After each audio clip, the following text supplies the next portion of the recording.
Who's at the Table is an engaging show for the audience to hear the courageous stories of women veterans. Often, women veterans aren't asked to be in boardroom discussions, but we deserve to be at the table. Business leaders should want us there because we are innovators, creators, entrepreneurs, critical thinkers, mission driven, and vital to their. Hello, everyone. Welcome back to Who's at the Table. My name is Sharissa Jackson, and I am the Chief Medical Executive of AMVETS. And we are here for another episode with Who's at the Table. And today I have a very inspirational, very motivational guest today. Her name is Kim Bailey, and she's going to tell us about her story. As you all know, Who's at the Table was created so women veterans can tell their stories. Our stories need to be heard. Our stories are valuable. We deserve to be at the table for those boardroom discussions. It's important for the world to know about the attributes we bring as important people in the community. And so we're going to hear more about Kim's story here in a little bit, but I want to say thank you to all of you who've been following the series. We're going to continue it strong. If you want to be a part of Who's at the Table, you can certainly send me a message. But until then, let's talk about our guest today.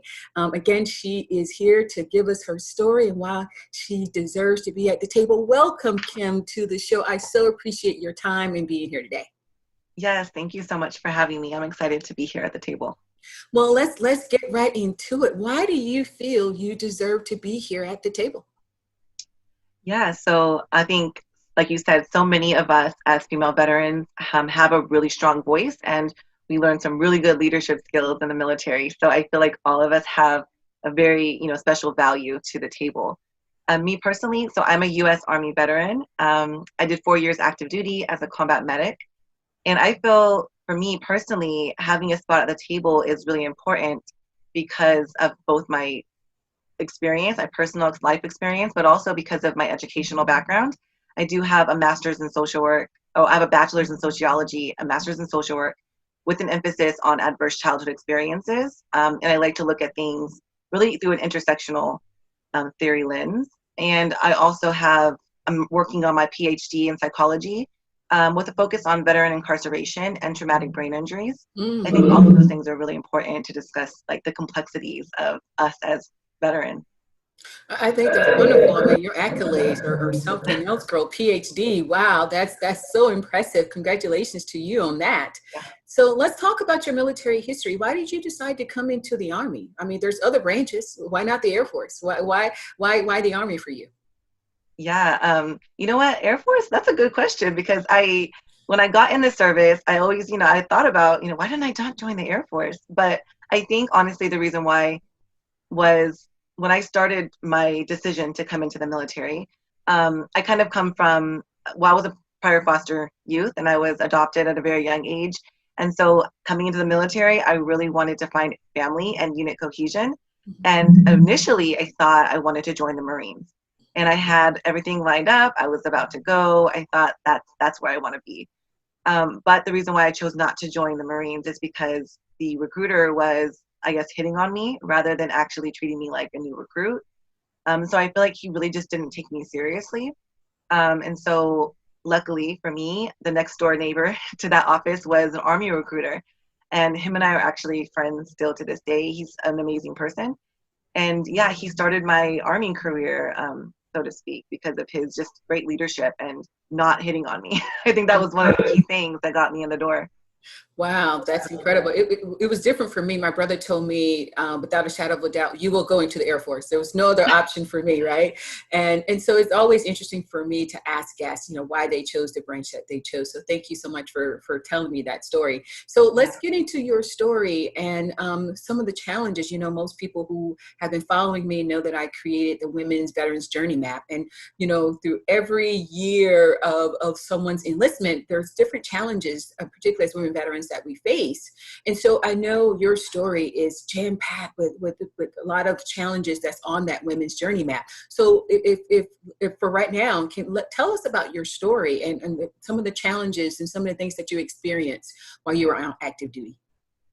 Yeah, so like I said, my first initial experience, I guess, joining the military was possibly, you know, a little bit of a tainted one. So with all this conversation lately with sexual harassment and sexual assault in the military, yeah, just knowing these stories is really important because we don't really get to talk about them as often, but it's very, very prevalent. So I learned really quickly that there was a culture of sexual harassment or potential trauma, I guess, so to speak.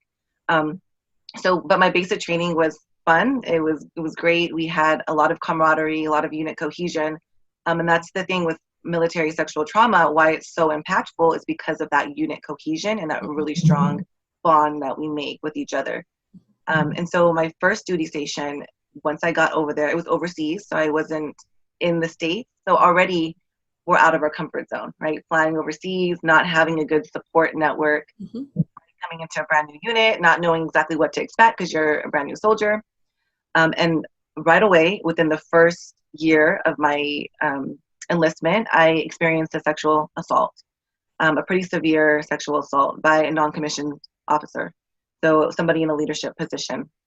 I actually ended up having a traumatic brain injury from it. I had a really significant head injury. And because of that strong unit cohesion and that strong military bonds, I didn't feel like I had a safe space to disclose that information to anybody. So I originally had only told like another friend, another soldier of mine, but we decided to keep it to ourselves and not tell anybody. So I was trying really hard to just navigate my military, like right after the event happened, with the head injury and trying to figure out how to best continue without telling anybody about it. But I learned really quickly that I couldn't keep it a secret because I ended up getting pregnant from the assault. And so that was extremely traumatic. Most people who are not military don't really understand how HIPAA or how privacy acts work in the medical field in the military. But if it is something that could affect your combat readiness or your deployment readiness, the command usually has to find out about it. And so I wasn't able to keep that part a secret. And so eventually it kind of came out, and everybody in the unit found out about it. And so when we talk about retaliation or about how unit cohesion can be like a detrimental impact to survivors, this is one of the reasons why. I mean, the unit kind of pretty much labeled me as not a team player, a betrayer. I want to say it was kind of like a unit bullying that had started to happen. I wasn't able to eat in the cafeteria anymore. I wasn't able to walk down the hallway without people turning around as soon as they saw me and walking away. And that kind of went on for a couple months after the incident. And I had to get passes to eat outside of the cafeteria just so that I could eat without hostility. And I actually ended up having to take a leave of absence for a little while. They gave me a whole month of leave of absence. And I actually didn't end up keeping the baby. And so when I came back to my unit after that, I immediately just kind of wanted things to go back to normal. I didn't want to be, of course, I didn't want to go right back into the hostility. So so that's kind of where I was in my first enlistment to my first duty station, just getting acclimated to military culture. That's a super traumatic incident that happened right in the beginning. And thanks so much for disclosing. As I'm listening to you, I'm thinking about how you felt to be isolated from the rest of your team members, and how it had to have felt to know that everybody knew your business, and though you didn't report, the mere fact that it did get out, and there was kind of sort of like retaliation because you walking up and down the halls and people are turning around and you eating by yourself. I mean, how did you cope through that? I mean, you're brand new, you're young. How did you find the fortitude to cope through all of that? Yeah, at that time, it was really difficult to do. I was doing maladaptive coping strategies. And now that I have a mental health background and I understand kind of how trauma impacts us, and kind of how some of the negative behaviors can manifest through negative coping strategies, I can see that, I did a lot of negative coping strategies back then. And one of those things was alcohol, using alcohol to cope. That was kind of a military cultural thing as well, though. So it was kind of almost a way for me not to be isolated, I would say, is continuing to engage in those behaviors. and kind of normalizing that for myself, because I felt like that was really the only avenue that I had to, I guess, both cope with what happened and also make relationships happen within my unit. Yeah. Because a lot of us were medics, and so alcohol was one of those coping strategies that I think a lot of people in the military can agree upon, that's a normal coping strategy. Yeah, and hearing your story, and I ask this a lot of my guests, is you did have the courage to go and tell somebody. And I know of some of my other guests, they never told anyone, but for you to at least tell somebody, what was that initial response from that person that you chose to tell, and why did you choose to tell that particular person? Yeah, it was actually an airman, so she was in charge of me. She was my NCO, I should say, and in the medical unit that I was in. And so when I first came to her, and I think during this time, because this was back in 2006, I want to say, we didn't have the programs that we have currently when it comes to sexual assault prevention and things like that.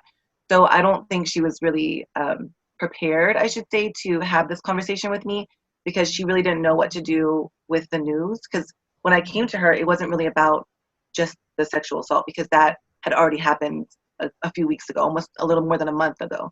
But it was really about now I'm pregnant, what do I do? And I need your help. And so originally she didn't really know what to do. So she said, we need to talk to the commander immediately. We need to figure out what to do. And so I went to the office of the commander, and we sat there in silence for a little while, and they kind of wanted to pressure me into telling them who it was. I really didn't want to say, because he was, of course, an NCO, a non-commissioned officer, and I really didn't want to say who it was because I was afraid of what would happen if I said that. And so it took them like a couple meetings with me to persuade me to even say who it was. And then once I said who it was just everywhere, all over the unit. And so did you feel supported by that individual, your NCO that you told, and did you feel supported by your commander once you did disclose? Honestly, I feel like at the time, they may have I feel like they had good intention of how to help me, but I don't think at the time they knew how to, because like I said, I don't think we had a lot of programs that were specifically in place for sexual prevention and assault, which for me, working with women veterans now, I'm, not that old when it comes to like these new policies in place. It wasn't that long ago they weren't in place. So people like me who are now on our healing journeys, trying to heal from these extensive traumas and not being able to feel supported at that time, that really played a huge impact in our mental health going forward.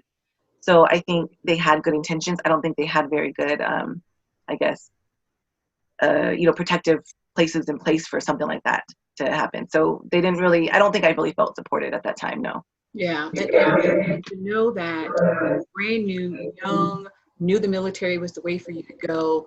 You had that encounter with the Marine recruiter, and to know that you had that encounter, I can only imagine how many other young women have had those encounters across the board.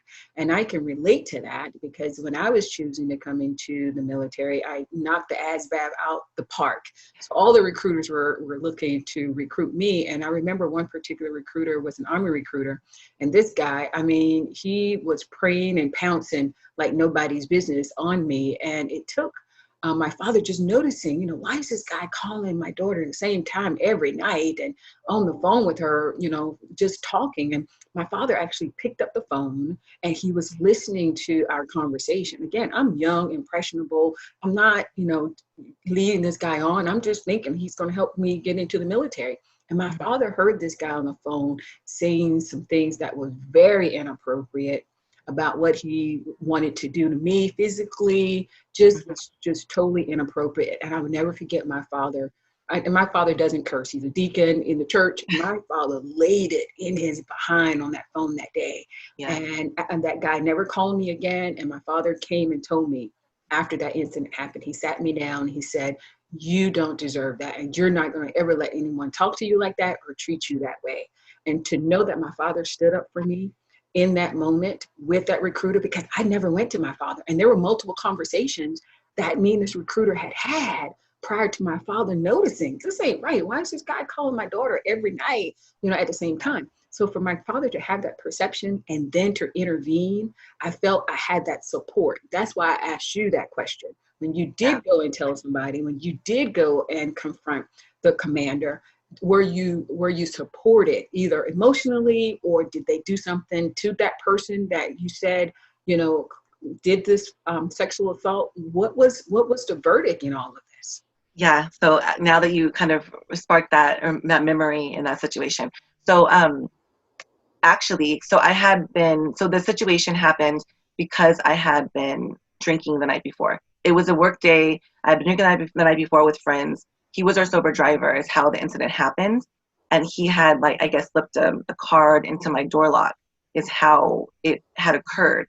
And so when I came forward and said that to my commander, the first thing that they did was put me in an alcohol substance abuse program. So it was almost like immediate retaliation. Yeah, it was an administrative retaliation for me saying it, but they pressured me to say who it was. And had I not disclosed that information, I don't know what they would have done outside of that. I mean, I can say that I think he did try his best to hold that person accountable. The reason why I didn't find justice in my particular case, and this is why I maybe didn't feel like I was best supported, was, of course, that first initial reaction was, you know what, we need to make sure that she knows her place. Like, we need to make sure that she knows how she made a mistake in this situation, and that her mistake, needs to be rectified first. That was like the initial reaction. And then after that, they tried to hold him accountable. But when I came back from my leave and I was no longer pregnant anymore, they sat down with me and they had a conversation with me about, do you even want to move forward anymore? Because, there's no longer some solid evidence, right? In this case, it would be like a he said, she said situation. He's saying no, you're saying yes. And I'm like, you know what? I just want things to go back to normal. I don't want to pursue this because this has already been very difficult for me. Everything, right? And we talk about moral injuries. We talk about, mental health conditions. I know now what I was experiencing back then, but at the time I didn't have those skills or those language skill sets to be able to advocate for myself at that time. So I was very impressionable to be like, you know what? I think they know best. I think that they're telling me this is what I need to do because they have my best interest. And for me, I went down a huge path of self-destruction after that. I don't think that there was any supportive resources given to me. There was no, hey, do you need to speak to somebody? Do you think that you need to have some counseling with somebody because of this? It was kind of like, well, okay, now that we're going to move on from here, and now we're not going to talk about it again. And that's kind of what happened. And so how did that feel? I mean, you're impressionable. Apparently, the pregnancy was no longer a problem anymore. So you got to deal with that. And as women, having to deal with the loss of that, and now people know your business in the squadron, because if they knew you were pregnant, now they know you're not pregnant. So it was almost like this whole scandal is going on within your squadron, and no one was there to lend a helping hand or to offer you a shoulder to cry on. How did you, I know you mentioned alcoholism was a way for you to cope, but how do you move past this? How did you move past it? When I was active duty, I didn't move past it. Because remember, I mentioned that I had the head injury as well. So that never got spoken about, because when the other stuff was like the main priority, I never really got a medical examination. I never really had a discussion about, was there any other things that happened? It was kind of, I honestly don't think that they handled the situation correctly. I mean, looking backwards, I can see where the gaps in services were, of course. But so I was having residual effects from the concussion that I had. I was falling asleep a lot. I was getting in trouble for falling asleep. I was forgetting things. Often I had a lot of cognitive dysfunction because of the head injury. I had basically a post-concussion syndrome, and I was non-treated and non-diagnosed. I know I had a couple x-rays of my head, but other than that, I really didn't get a lot of medical support for that. And then I actually attempted suicide, actually, on active duty as well. And so when that happened, at that time, nobody was talking about the incident, because I was almost a year after the actual incident had occurred. And I was just having a really difficult time not being able to talk about it and like internalizing it. And then having to do the regular medical stuff that we did, patient care, severely injured soldiers that were coming through, directly from the air vacs. We got them directly from the field, directly to us. We had to stabilize them. So we were already kind of having compassion fatigue, I want to say, and like compassion trauma. And then I was dealing with this other stuff going on internally and not being able to really talk about it or have safe spaces to talk about it. So yes, I did. I was in the mental health ward, or in the hospital, I guess I should say, for about 2 months, a little less than 2 months. And on my exit exam, a mental health provider who was kind of like just checking to see where I was so that I can go back to active duty, he pretty much told me that we don't want weak dogs in the Army. And so he asked me if I was going to continue in these behaviors. And he gave me a choice. Either you continue in these behaviors and I'm going to label you as a personality disorder and you're going to be chaptered out of the military, or you can have a postpartum depression or have some sort of a diagnosis here and continue on in your active duty service, have a great career. And I, of course, at that time, I was like, well, I choose this avenue. And so I learned really quickly at that moment too that I don't speak about it. And I have to really become more resilient. Like, how do I become more resilient? How do I make sure that this does not become a problem so that my career could continue? And so I really didn't have safe spaces at all to speak about what was going on with me. Wow. When I asked for help, that's kind of the barrier that I was, that I hit. Yeah, I mean, that's tough. And so was your family available for you to disclose what was going on? Did you have a supervisor that was there available to you? It seemed like it was this whirlwind of a lot of things happening with you trying to figure it out on your own, and you had no core person that you could trust. And that's the issue that we're seeing in the military now, is that you young girls don't have someone to trust and feel like, can I go and disclose and feel like they're going to give me that support that I need? So did you have family? I mean, because when you got to that pit and you felt as though your life was more important, and you were going to take your life to get out of it. I mean, who did you have? Who did you have? Really, honestly, to tell you the truth, I didn't have a good support network. And that's one of the things that I like to make sure that other people understand, is that supportive networks are they're crucial, especially if you're in the aftermath of a trauma. You have to find a safe space. You have to find supportive areas to speak about things. I didn't have that. I mean, coming from like the foster youth system and then coming into an adopted family, I really didn't have a strong family connection prior to coming in the military. So I think that kind of set me up for, I guess, failure in how to look for supportive networks. And if they weren't readily available to me or readily provided to me, I don't think I knew how to seek them out. I didn't have the skill set. I think a lot of women follow your story because they do come in with different reasons and for different reasons. I came into the military because I wanted I didn't want my family to pay for my education, right? We have people that come into the military because they are avoiding things at home or running away from things at home. And so I'm sure there's people that can relate to your story to say, I started from foster care. I was adopted, and I really didn't have that normal family life. So therefore, I didn't have somebody that I can confide in. And then you come into the military, young, brand new, naive, and you don't have anyone that's holding your hand and walking you through the process. And then to have the incident that you had, I mean, it was almost as if, for lack of better words, you were doomed, after you had this incident. And that's just so unfortunate. And then to know that you wanted to take your life because you was just like, I just can't do it. I couldn't. You couldn't cope anymore. And to then have the doctor say to you, well, if you want to stay in, this is what I'm going to diagnose you with, or we can kick you out.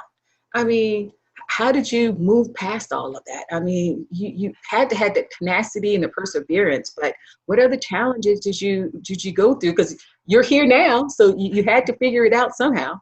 Yeah, I did. And that's the whole empowerment, I guess, of like my story, or what I like to share with others, like why I kind of chose to openly share my story so authentically, I guess, is because I'm not in that phase anymore. I did find an avenue to get out. But after that happened, I decided, of course, to get out the military. I didn't want to stay. I did my active duty time. I decided to, get out. And so once I got out, I didn't honestly right away feel like the VA was a good space for me. Oh, I wow. didn't really know much about the VA at the time, but I didn't trust the military. And so I think leaving the service, I really didn't have trust in military related systems. And so I didn't originally enroll in veterans care. I didn't get any benefits. The only thing that I was actively getting was education benefits. I did actively pursue my GI Bill. Okay. I was married to a soldier at that time. And so I was a dependent. And so I felt like I could, utilize that, go to school, take care of, I had children at that time when I got out of the system, out of the service. And so that the marriage kind of fell apart. There's a lot of reasons for that, and I'm not going to go into that detailed story. But when that happened, when we decided to divorce, and I had to move off base and had to figure out my way, that's when I really went downhill, hit rock bottom. And because he was kind of not in the picture at the moment, so it was just me and my children, and trying to survive basically by any means necessary. I didn't feel like I could go back home. I didn't feel like I had a place to go after that. And I wasn't seeking services at the VA at that time. So that's when I kind of found myself homeless. I kind of found myself just trying to figure out what was next. And it's funny because I had credentials as a medic. I had that experience in the military, but I chose, I guess, not to use those services. I honestly don't know why. I think I just was trying to survive just by any means necessary. And that wasn't, I guess, part of it. Maybe I didn't want to fall back on those skills because I think I had a lot of unresolved trauma at that time. So I was just trying to move on with my life. But that didn't really happen. So I had taken my children to go stay with a relative, just a relative of my husband at the time. So I could kind of get back on my feet and get a job and things like that. So it was like a temporary thing just so I could get a job and find a place for us to stay. But in the meantime of all of that, I ended up getting arrested a few times. And so that kind of led me into this spiral of criminal justice system. And it took me almost a year to get out of that because that was like a continuous cycle for me. I had a stroke. I had a physical stroke during this time of this process because I was just coping with very inappropriately. And so I think what started my healing journey and what started this process into where I'm at now really was a conscious choice. I had to make a decision. Do I want to continue on this road and end up dying? Or do I want to actually have my story have a meaning, have a purpose? And of course, I chose the other avenue. And it wasn't an easy step. It wasn't an easy, road to go on because, of course, when you're in that kind of a situation with you have criminal justice situation, you have to take the necessary steps in order to get out of that part first. So it's like a baby steps. This is the first thing you have to do, then the next thing, and then the next thing. And I just continued on this cycle of improving myself, even though it was hard, even though it was difficult, taking the necessary baby steps until I got to the point where I was able to go to school. Then I got my bachelor's, then I got my master's, now I'm in my PhD program, and I never looked back. So I think it just kind of started with that moment of, do I want to live? And that was the pivotal moment for me. And I think we all have to face that decision at some point in our lives. If we're going down that spiral of doing things that are not good for ourselves, we have to figure out, okay, do I continue to take this road, or do I fork off and go somewhere else and do something better? And I applaud you for all of your efforts. And I know as a single mom, with twin daughters, having to get out the military and you having to, hit a rough patch and being homeless, and then having to take your kids and give them to your later divorced husband's family. Take us through that process of what you were feeling, and how were you feeling? Were you feeling hopeless? Were you feeling betrayed because you left the military, you were devoted to the military, and now you got out and now you're struggling? I mean, what were you feeling going through all of that?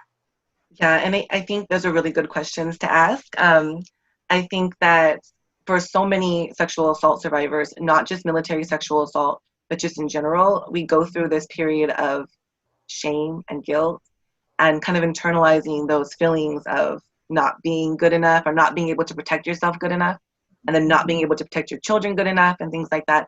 So of course I was feeling all of those things. I don't think that I had actually found a proper way to really, I guess, get over that stuff or really resolve those issues. And that was one of the reasons why I kind of went down to rock bottom is because I wasn't really actively taking care of my mental health at that time. Because of course I didn't know then, but I had post-traumatic stress disorder, and I was going through a lot of those symptoms, the flashbacks, the nightmares. But I was coping maladaptively, so I wasn't really seeing the symptoms. Like I wasn't able to really see them at the time because I was trying so hard to avoid them and pretend like they weren't there.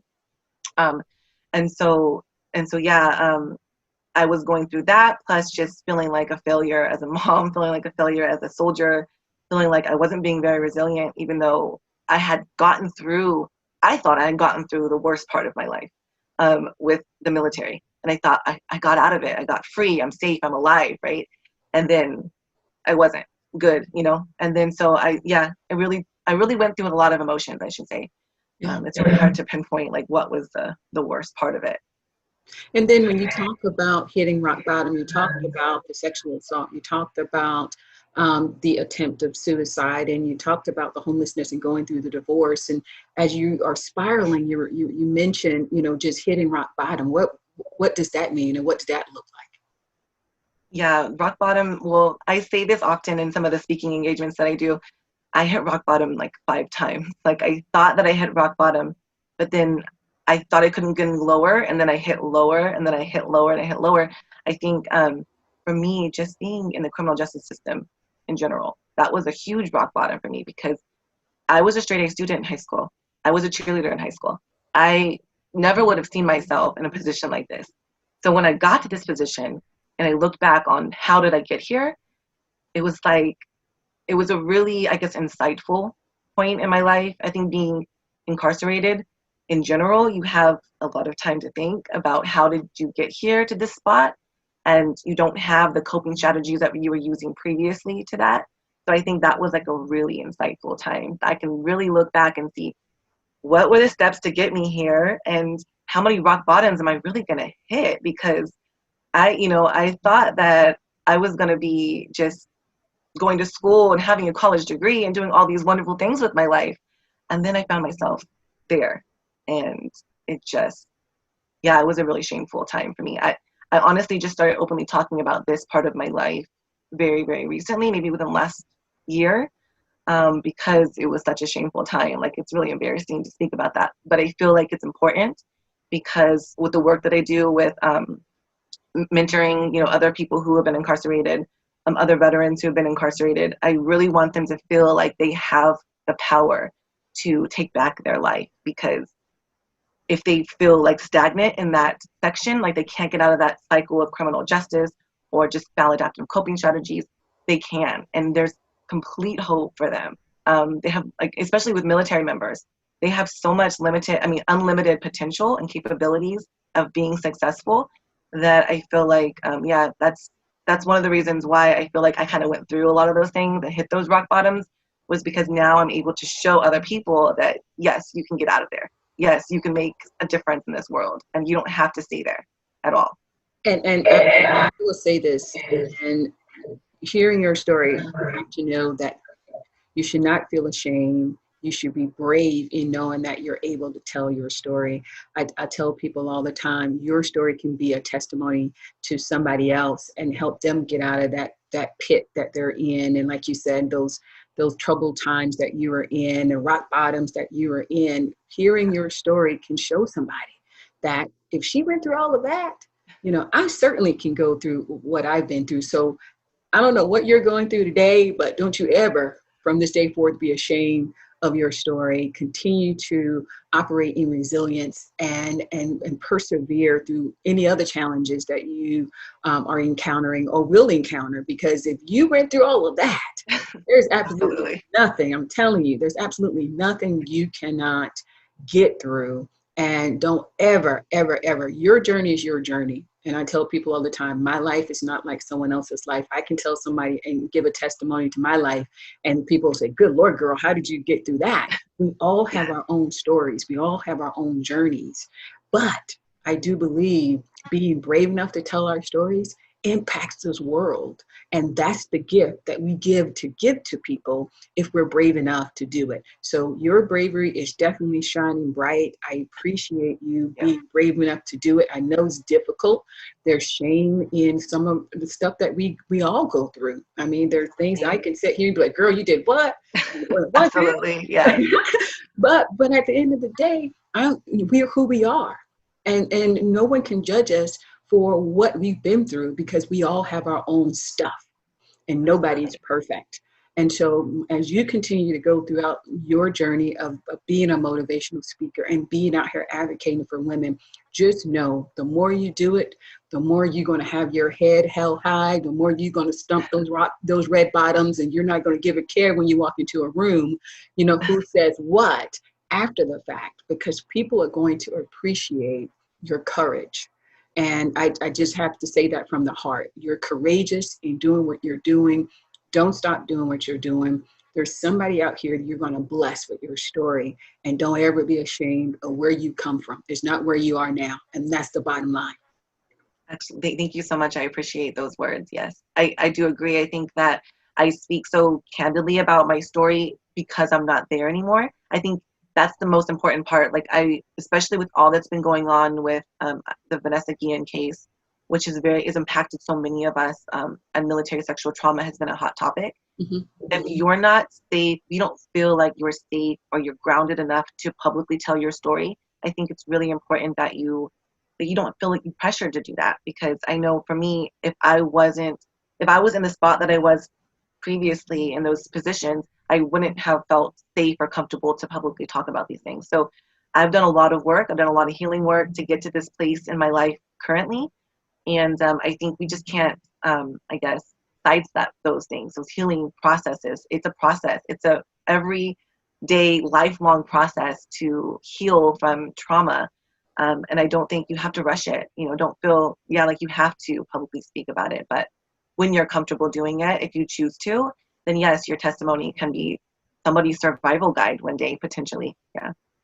Yeah, and I tell people in my PTSD story, I say to folks all the time that old Sharisa will never be the new Sharisa. And I've had to learn how to live in this new normal that I'm having to live through, because the things that I saw, the things that we had to do while we're on those 4 deployments that I was on, it changed me.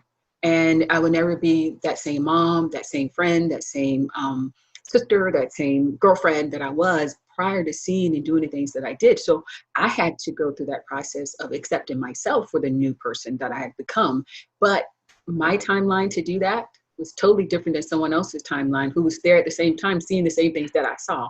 And I think it's very pivotal for a lot of people to know that how they heal, how long it takes them to heal, when they decide to tell their story, how they decide to tell their story, it's on them. And it doesn't have to mimic what someone else does or how someone else tells them to do it. It's all about their own process and their own journey. Yeah, it took me 10 years to get to this space. I mean, and that's not an overnight journey. It was a 10-year journey of hard work. So yeah, exactly. It could take 10 years. It could take 5 years. It could take 2 years. But it's all, a personal journey. Yeah, definitely. But when you get across that finish line and you reflect on where I was to where I am today, I mean, how does that make you feel?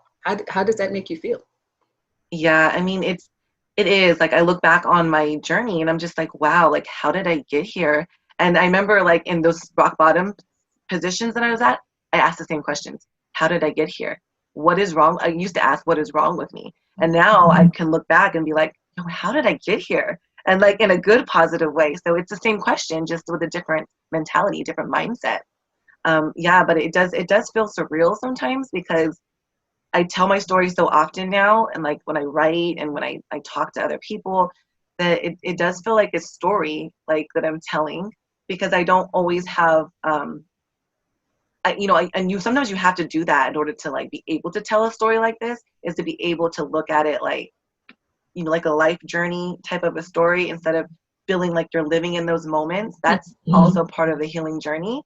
But yeah, I guess I'm excited that I've been able to get through all that stuff. I mean, it does feel powerful to be able to stand here today and say, I'm still here and I'm still doing this thing, right? You rock. That's what it is. And again, I say this to you all the time. You're braver than you think you are. And the more you go through this and you continue to do what you're doing, you're going to be like, oh, let me pop my collar. I did okay and I'm doing okay, right? And Yeah. so let's get into my favorite part of the show, which is the rapid fire. Gosh, yes. That gives you an opportunity just to, give me some quick responses to some things. And it's really fun. And everyone kind of loves this part because, it's an opportunity for you just to think off the cuff and people get to really feel that genuineness and authenticity that you have in these rapid fire questions. Are you ready? I think Okay. so. So the first Go one ahead. is, my life without the military would have been. Less intense, I should say. Less blessed even. I know Portia, I think, said something similar in one of your previous episodes, was that she felt like she was blessed because of all the experiences she had. I kind of feel similar. Yeah. Nice. Right. My story is changing lives because. It's real. It's full of passion. I feel like, yeah, I think with my story, with the real life experiences that I have, I'm able to just connect with a wide range of people and be able to resonate with them and just really understand some of the pain they may be experiencing, because I felt that pain too. Mhm. So yeah, I think it's definitely just the real life experiences that I have. Yeah. And so the pain that you say you had experienced, what are some of those pains? Just feeling alone, feeling isolated, feeling shame, that shame and guilt that I was saying, feeling like there wasn't safe spaces to talk about these things.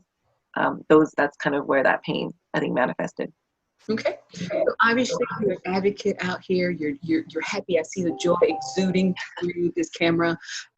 Happiness to you is. Something you deserve. I feel like everyone deserves to be happy. And once you choose to to really internalize that feeling, I think that's when you find happiness. 3 healing areas of your life are. I think self-compassion is a really important healing tool. Being able to look at the stuff that I did, like we talked about the shame and guilt, being able to be self-compassionate to the point where you can forgive yourself for some of those bad choices that you made. That was a pivotal healing moment for me. I think body is really important, taking care of your body physically. But that, I think for me personally, that encompasses like body, mental, and spiritual, like holistic healing, I should say. And another thing that was really healing for me was, I guess, psychoeducation. I feel like with my educational journey, and I chose to go into the mental health field, having that knowledge really put things into perspective for me about some of the things that were happening to my brain, some of the things that were happening to my body during the traumatic moments that I had experienced, even intergenerational trauma that once I started learning what that meant and how that manifested in my life, that was like a super pivotal moment in my healing process. And so healing, I'm also, I know we didn't touch on this much, but you did make a reference to your TBI.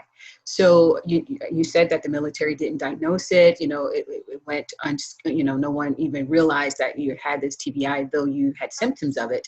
So have you healed from the TBI? Where are you now with the TBI? Yeah, I've actually started, well, actually because of COVID. So we're in the middle of a pandemic. So I haven't actually had the, I guess I would say, like medical support for that. But when it comes to traumatic brain injuries, they are incredibly different for each person, how they experience them or how the symptoms manifest. For me, I think because it went so long unchecked, and because I also have symptoms, or I did have symptoms, I guess I still do, of post-traumatic stress disorder, some of those symptoms kind of can combine or look similar to each other. And so I know some of the cognitive issues that I have, memory, just sometimes stuttering, I had to work on that, with language, people that helped with my language skills. And even now, I wouldn't say I'm fully healed from it, even though it's been so long. I think that just recognizing that the healing journey is a never ending healing journey, and just being able to adjust accordingly, is really key in like continuing on in that healing journey. So yeah, so I'm still, I guess, actively having to work on some of those things. Like I have to take sometimes longer times to read or longer times to think about things, to cognitively process things. But yeah, I mean, it's possible. It's just, it can be a little bit more difficult sometimes or challenging when you have a disability. Yeah. And last Fire's Chat question here is empowering others mean? I guess that one's kind of a difficult one. I guess giving them the tool set to be able to actively pursue their own healing. Like I love being able to provide somebody else with the power to heal themselves. Like I like to just be like a supportive tool for them, because everybody has the power to do this. Everybody has the power to be amazing and great. Sometimes they just need the supportive tools to be able to find that power within themselves. All right, we are at the end of the show, but before we end the show, I want you to give one last message to the viewers that you think is important during this time, not only during COVID, we're all quarantined, but of course, you know, the advocacy work you're doing for women veterans during this time. So what would be your final message that you would want to give to the viewers? I think it's really important for you to take care of yourself. We can be advocates, like I tell everybody right now, we can be advocates, we can be passionate about the gaps in services and trying to fill those gaps in services. But if we're pouring from an empty cup and we're not able to help other people, then we need to make sure that we are refilling ourselves with self-care, self-compassion, self-love in order to be able to effectively help others, especially when we're talking about this huge movement with military sexual trauma and the Justice for Vanessa Guillen movement that's happening currently. We just really need to maintain our self-care. I think is really important. And so where can viewers find you? What are you doing? What's coming up for you? What are you into right now so people can follow you? Yeah, so I do blog on my Invisible Combat platform, which is on Instagram and Facebook. It's just basically Invisible Combat, both places you can find me. I do have a podcast that I run. It has been a little bit kind of on the back burner right now because there's other stuff that I'm working on. But I have a co-host. It's called Shiro Hotline. We focus on military and veteran mental health. And especially right now, we have a lot of sexual trauma that's happening. It's resurfacing. People are having old wounds reopened right now because of this substantial, national crisis, I should say. And so right now, I'm actively working on some campaigns for Justice for Vanessa Guillen. It's a group that I created underneath Invisible Combat, and we actually are starting to work on unifying some of the other states. So we have groups that are active in each state. We're working on getting a representative for each state to help just provide information on protests, peaceful protests, vigils that people want to have, connecting maybe civilians who really want to be in this active role with veterans who also have a voice in this, in this discussion. And we're just making sure that we give the best supportive tools, mental health support, advocacy toolkits that we need to give to people in order to have the biggest impact and the biggest voice. Currently, I'm working with a grassroots effort with other veterans and service leaders, service member leaders, in solidarity with Vanessa's family.